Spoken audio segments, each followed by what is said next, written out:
Anniversaries had always meant something to me. I wasn't the kind of guy who forgot dates or showed up with flowers from the grocery store. I did things right. So, when our 9th wedding anniversary rolled around, I made a reservation at La Fiora, the same place we went on our honeymoon send-off dinner. I wore the charcoal suit Sophia once called the armor of a conqueror. Thought it might stir something in her. My name is Daniel. I'm 38. I live in Silver Lake, California, and up until that night, I thought I was still married, at least on paper, to a woman I understood. She arrived 15 minutes late, not that I minded. When I saw her walk in, time might as well have stopped. Crimson silk dress, curled hair, jewelry I didn't recognize. She looked stunning, but it wasn't the kind of beautiful that made you feel lucky. It was the kind that made you feel like you were standing trial. She sat down without a kiss, without a smile, just said, "Daniel," like she was prepping for a board meeting. We ordered wine. I made small talk about work, about her latest marketing campaign. She nodded, barely responding, like her mind was somewhere else. That wasn't new, but the silence between us the night didn't feel like a pause. It felt like the lead up to something irreversible. And then it happened. She set her wine glass down, wiped the condensation from her fingertips, and said it plain. "I've been seeing someone for almost 2 years. I'm leaving." She said it like she was telling me the chicken was dry. No remorse, no tears. I stared at her, not because I didn't believe it, but because I'd rehearsed this moment in my head. And now it was here, I realized I wasn't going to cry. I wasn't even angry. I was just done. I raised my glass. "To your new life." That got her. She blinked, hesitated. "You're not surprised?" I swirled my wine, took a sip. I was, about a year ago. Not anymore. Her eyes searched mine like she was looking for something familiar. A crack in the mask. I didn't give her one. "I didn't want to do this tonight," she said, suddenly defensive. "No one made you." I leaned back in my chair. "But if you're going to put on a performance, La Fiora's not a bad place for it." The waiter returned just then with our entrees. Poor guy had no idea he was stepping into a battlefield. Sophia smiled up at him like everything was normal. I didn't touch my food. She tried to regain the rhythm, asked about my sister, the dog, things that had nothing to do with anything. But I wasn't playing her game. When the check came, I slid my card into the folder. "One last anniversary gift," I said. As we stood to leave, she reached for my hand instinctively, then stopped. Her fingers froze midair before falling back to her side. I held the door open for her like I always did. She walked out first, but I was already 3 steps ahead.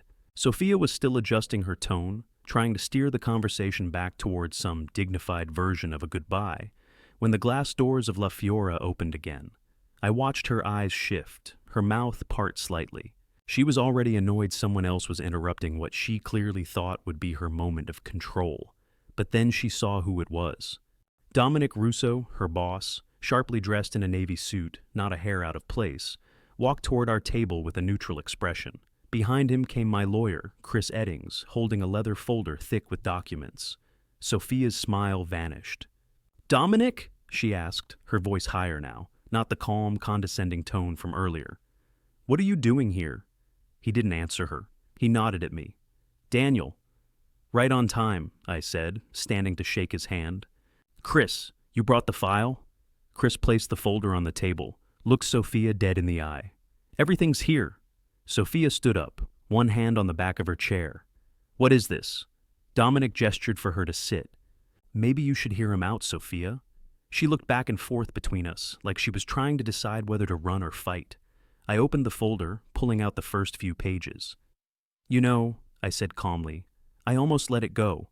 I thought, maybe she's bored, maybe we've grown apart. But when I found out about Leo, when I saw the hotel receipts on our joint statement, the gym charge at midnight, the burner phone bills you thought I wouldn't notice, I realized this wasn't a fling." Sophia's face flushed deep red. "You went through my accounts?" she said sharply. I raised my eyebrows. "Our accounts. You signed the credit card application. Remember?"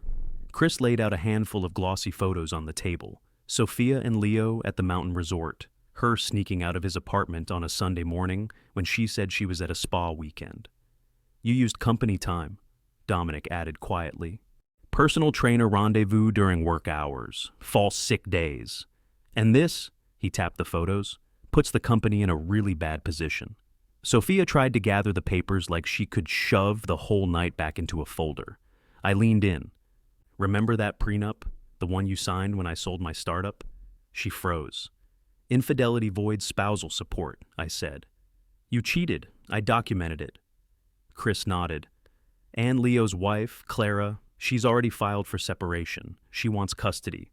She also gave us permission to use the messages you sent her. Sophia sat back down slowly. The restaurant had gone quiet. Forks stopped clinking. Our table had turned into a courtroom, and the verdict was starting to settle in. I raised my glass again. To full transparency. Sophia didn't touch hers. 3 days after the dinner at La Fiora, Sophia's closet stood half empty. The sound of packing tape ripping echoed through the house like a slow, reluctant goodbye. Movers came and went with that quiet efficiency you only get from professionals used to the fallout of other people's lives. I sat at the top of the stairs, coffee in hand, watching them carry out boxes labeled master bedroom, office, shoes, fragile. She didn't speak to me.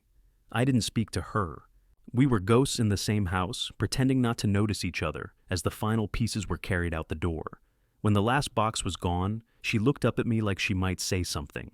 Maybe a parting shot, maybe a weak apology. But she just sighed, pulled her sunglasses on, and left. I never stood up.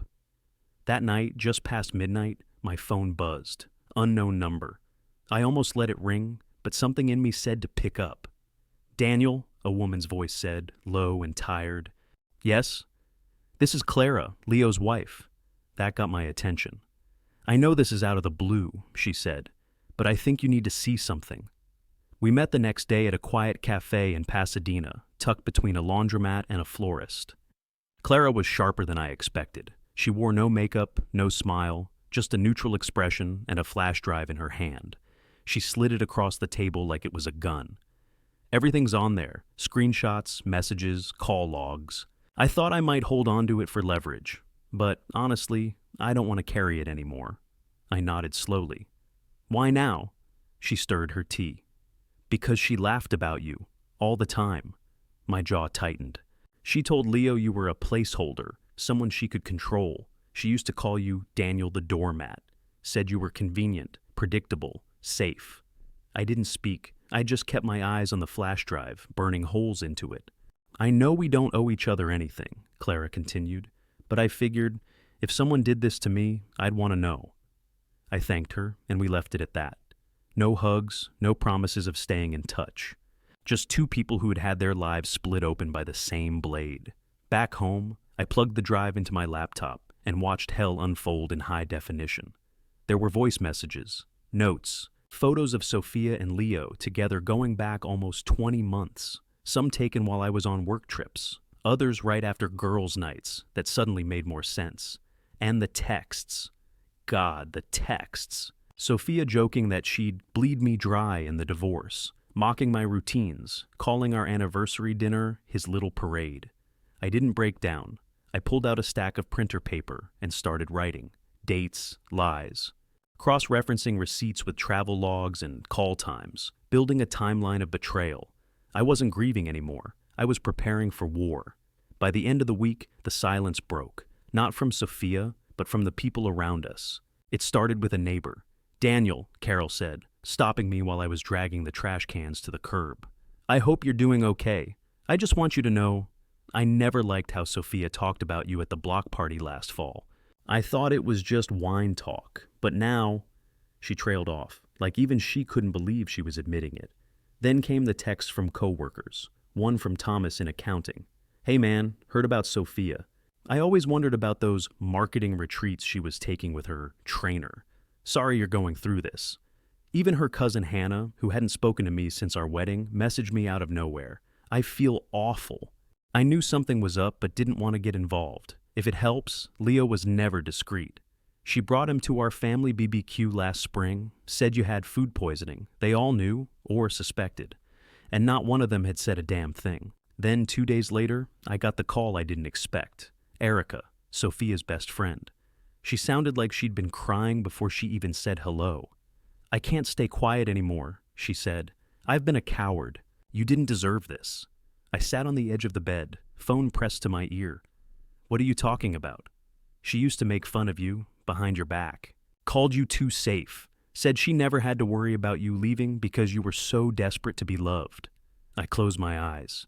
She said you were like a reliable Honda, not flashy, but dependable. The kind of guy women marry when they're tired of being excited. I let that sit there in the silence. Erica cried softly. She's not the person I thought she was, and I should have told you earlier. I'm sorry, Daniel. Later that night, after she hung up, I went down to the kitchen and poured myself 2 fingers of whiskey. Then I sat at the dining room table, flipped open my laptop, and opened a folder I had started labeling simply lies, dates, phone records, travel schedules, bank charges. I lined them up like pins on a map.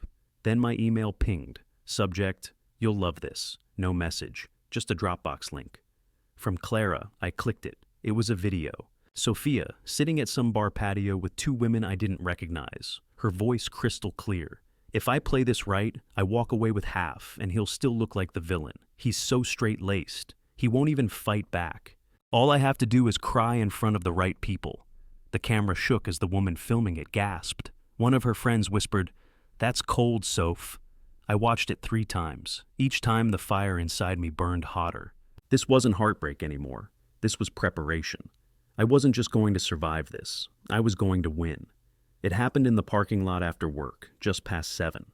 I was heading toward my car, scrolling through an email from Chris. My lawyer had just sent me a near-final version of our litigation plan. Ironclad, ruthless, thorough.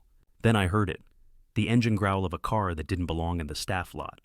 I looked up to see a black McLaren 720S roll into a spot like it owned the place.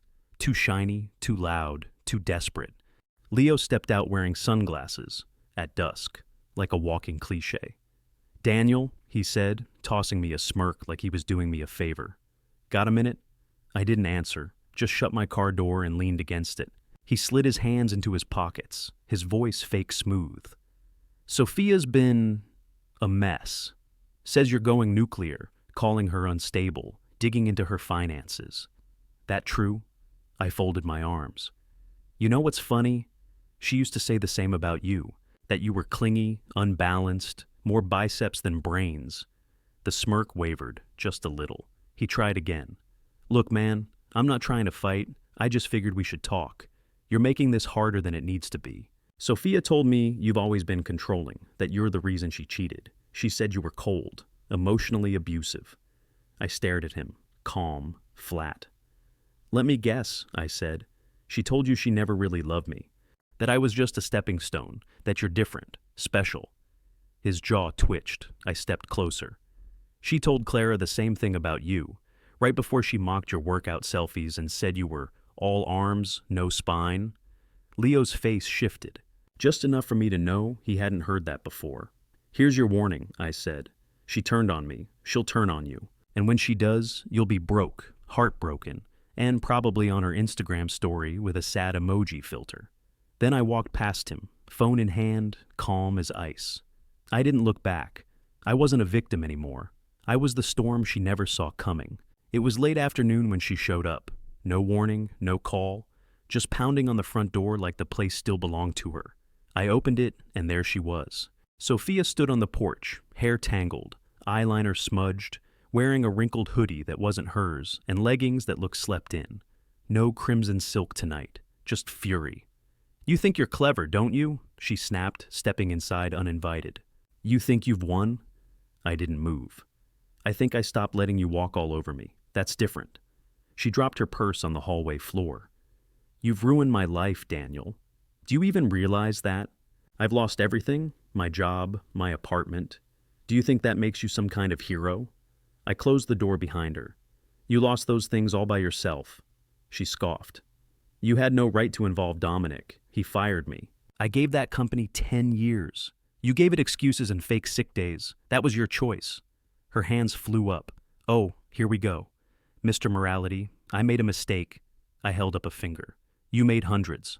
I've got the receipts, remember?" She paced the entryway like a caged animal. "I'm living out of boxes in a place I can't afford. I'm 2 months behind on rent." I tilted my head slightly. "You mean the unit on Las Palmas? The one you started leasing while we were still married? That stopped her cold. Yeah, I said, folding my arms. I know about that too. Saw the lease. You didn't even try to hide it. You really thought I wouldn't find out? Her voice cracked for the first time. I just needed space. God, you were so boring. I nodded once. And you were careless. Now we're even. She looked at me like I just hit her. You used to love me. I did, I said quietly. But love doesn't survive lies. She stepped forward, her voice suddenly softer. Daniel, come on. We don't have to keep doing this. We can find a way. No, I said. We're done. And by the way, your cards, canceled. Access to the joint account, closed. Your phone plan, as of 10 minutes ago, it's yours to figure out. She stared at me, stunned. Then without another word, she grabbed her purse, shoved the door open, and slammed it behind her. And for the first time since this all began, the house felt quiet in a way I liked. I didn't feel broken. I felt free. I walked into the mediation room with my lawyer at my side, and a steel calm I hadn't felt in months. Sophia was already seated across the long mahogany table, flanked by her attorney, a man in an expensive suit who looked like he charged by the minute to feign empathy. She wore a pale blue blazer like she was trying to channel innocence, but her eyes told a different story. Cold, calculating, nervous. Let's begin, the mediator said, his voice smooth, practiced. Sophia's lawyer leaned in. We're seeking fair spousal support. Sophia gave up years of career growth to support Daniel's demanding schedule and manage the home. It's only right she be compensated for that sacrifice. I didn't flinch. She gave up a job she already hated. She didn't manage the home. She managed to cheat on me for 2 years while pretending to be on wellness retreats. The mediator held up a hand. Let's keep this professional. Sophia leaned forward, her voice tight. You're making this ugly for no reason. I just want what's fair. I opened the file in front of me and slid a stack of documents across the table. Fair? Here's a log of her time-stamped text to Leo while she was supposedly at yoga retreats. Here's footage of her entering his apartment at night and leaving before sunrise. And here, I flipped to the next sheet, is a financial breakdown showing she used our joint credit card for hotel bookings under fake names. You want to talk about sacrifice? Let's start there. Sophia's lawyer went pale. Is this admissible? It's already been submitted to the court, my attorney said, sliding a thumb drive across the table, along with notarized statements from Clara, Leo's wife, and Sophia's former co-worker who confirmed she falsified sick leave for personal trips. The room went silent. We're willing to settle, Sophia's lawyer muttered finally, avoiding eye contact. I shook my head. I'm not. What? Sophia's voice cracked. No deal, no support, no assets. Per the prenup you signed without even reading, you walked away with what you came in with. Which, if I remember correctly, was a lease on a used Mazda and 2 suitcases. She stood up, knocking her chair back. You smug bastard! I stayed seated. This isn't smug. This is what it looks like when the truth finally matters. She stormed out, and I didn't watch her go. On the ride home, my lawyer gave me a congratulatory pat on the back, but I barely felt it. What I felt was something more powerful. Finality. For the first time in years, the house felt quiet, not hollow, like a blank canvas, not a battlefield. The lake house had always been Sophia's idea. A serene escape, she called it, when we bought it 6 years ago. Back then, I imagined mornings with coffee on the dock, slow weekends reading by the fireplace, summers with friends and laughter echoing over the water. Instead, it became just another monument to a marriage built on my effort and her performance. I hadn't been there since the split. The place had sat untouched for months, wrapped in silence and pine needles. I brought no suitcase, just a thermos of black coffee and a manila envelope stuffed with the finalized divorce papers. The drive took 2 hours. I didn't play music, just let the road stretch and breathe under the tires. When I pulled up, the porch was exactly as we left it, half sanded from the time we planned to refinish it ourselves. A forgotten lantern still hanging by the door. I unlocked the front door. The air inside was stale but familiar. I wandered through slowly. The bedroom, the fireplace, the cracked picture frame above the mantel with a photo from some long ago 4th of July. I didn't stop to dwell. I walked down to the dock and sat with the papers in my lap. The lake was calm, a sheet of quiet silver. Then my phone rang. Sophia. For a moment, I considered ignoring it, but something told me this needed to happen. Closure wasn't passive, it was a choice. I answered. "Daniel," she said, her voice oddly soft. "I heard the decree came through." "It did." A long pause. "I've been thinking about the lake house lately," she said, her tone slipping into something fragile. "Do you remember the night we found that fox on the porch? You covered it with a blanket like it was a child. I still think about that." I didn't reply. "I don't know how we got here," she added. "No," I said, "you don't. That's the problem." She went quiet. "Then I miss what we had." I stood up, envelope in hand. "You miss who I was, not who you were with." Click. I ended the call and tossed the phone onto the dock. The divorce papers weighed heavy in my hand. 10 pages that boiled down 9 years of my life. I opened the envelope, pulled them out, and watched as the breeze caught the corners. One by one, I let the pages go, releasing them over the still water like ashes. They fluttered, then vanished. That night, I lit a fire and sat alone in the cabin with nothing but silence and the hum of the trees. For the first time in years, I slept without checking the lock on my heart. It started with a pair of running shoes. Not a big moment, just a quiet, intentional one. I bought them on a Saturday morning after a long walk through a sports store I'd never stepped into before. I told the clerk I wasn't a runner yet, but that I planned to be. That week, I joined a gym 2 blocks from my office. I started small. 15 minutes on the treadmill, some light weights, stretching routines. I had to look up on my phone like a beginner, because I was. But there was something clean about starting over, stripped down.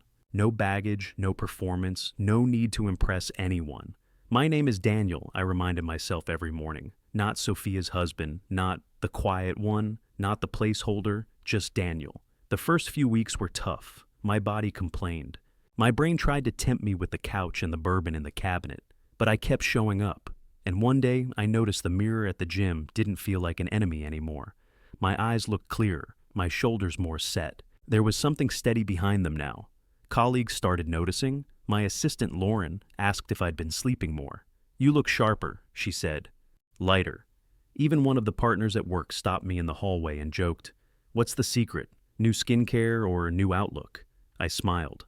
Maybe both. One Sunday afternoon, I wandered into a bookstore on impulse. I used to read all the time. Sophia hated when I brought home secondhand paperbacks, said they smelled like mold and wasted space. I used to think she was joking. Now, I wasn't so sure. As I browsed through nonfiction and fiction and books about hiking I'd never take, I heard a familiar voice. "Daniel?" I turned. Erica. She looked different. Softer, maybe. Her hair pulled back in a messy knot. No makeup, just holding a latte and a memoir. We stood in the aisle, both half laughing at the timing. We talked. Nothing deep, nothing heavy, just human. "I'm glad you're doing better," she said gently. "I'm not chasing anything anymore," I said. "Just learning how to be still." She smiled. "You wear it well."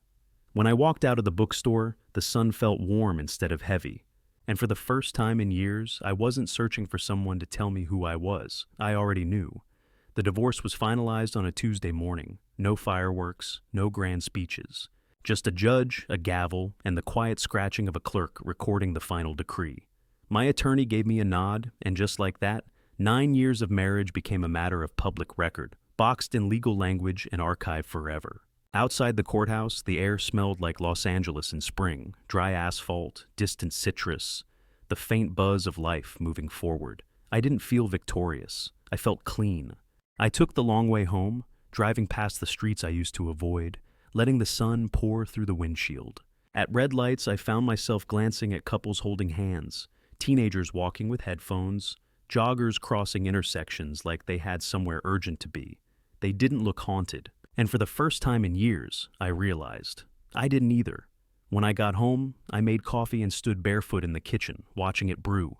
No text from Sophia, no cryptic emails, just quiet. The kind that used to feel like loneliness, but now felt like space. That night, I met a few coworkers for drinks at a rooftop bar downtown. I almost didn't go. But something in me said yes this time. And that's where I saw her. Erica. She was on the far side of the terrace, laughing with someone, hair catching the string lights in a way that made her look a little out of time. We locked eyes across the space. Not dramatic, not cliché, just recognition. A soft smile passed between us. She excused herself and made her way over. "Hey," she said, brushing a hand down her coat. "Didn't expect to see you here." "I'm full of surprises now," I said with a shrug. She laughed. "You look settled, in a good way." I nodded. "I am. Took a while, but I got there." We stood side by side at the railing, watching the city stretch out beneath us like a slow-moving river of light. "I heard the divorce came through," she said. "Today." She looked at me carefully. "So, what now?" I thought for a moment. "Now I build something that's mine, not in reaction to someone else, not out of fear, just honest, with boundaries, with eyes open." She smiled. "Oh, sounds like the right kind of future." And it did. That night, I didn't dream about Sophia. I didn't replay arguments or invent comebacks. I slept with the window cracked open and the city humming quietly outside. No ghosts, no weight, no second thoughts. Just me. And that was enough.